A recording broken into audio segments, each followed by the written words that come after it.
Airport রোডে একটা গ্রাম আছে কচুয়াডাঙ্গা, আমরা বলি কৈশাডাঙ্গা। তা আমার কৈশাডাঙ্গা বাড়ি এবং আমি কাকমারি কলেজে পড়তাম।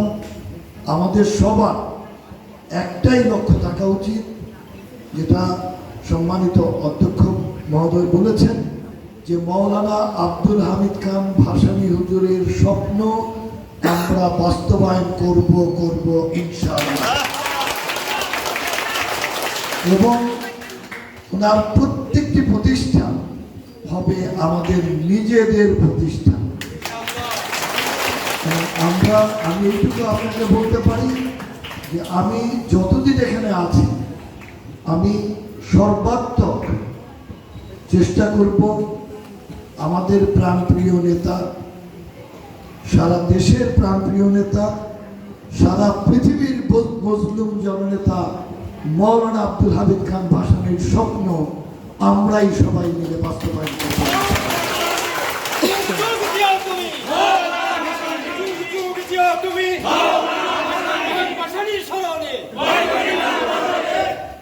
আপনারা শুধু আমার জন্য দোয়া করবেন, আমি যেন সততার সাথে নিরপেক্ষভাবে মৌলানা আব্দুল হামিদ খান ভাসানীর আদর্শ বুকে নিয়ে এই বিশ্ববিদ্যালয় এবং বিশ্ববিদ্যালয়ের ভেতরে যতগুলো শিক্ষা প্রতিষ্ঠান, গবেষণা প্রতিষ্ঠান এবং হুজুরের অন্যান্য প্রতিষ্ঠান আছে, এই সবগুলো যেন আমরা নিরপেক্ষভাবে সমান দৃষ্টিতে দেখে কাজ করতে পারি, এই দোয়া আমি আপনাদের কাছে চাই।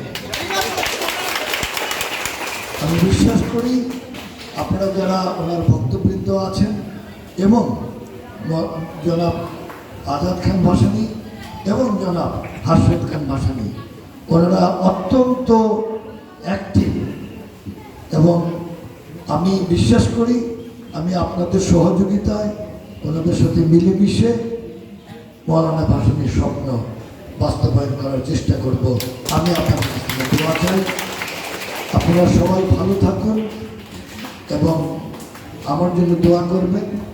আপনারা ভালো থাকুন, আপনাদের সন্তান যেন সততার সাথে সুখে শান্তিতে থাকে সেই কামনা করে আজকে আমি আমার বক্তব্য শেষ করছি। আল্লাহ হাফেজ। মৌলানা ভাসানী জিন্দাবাদ, বাংলাদেশ জিন্দাবাদ।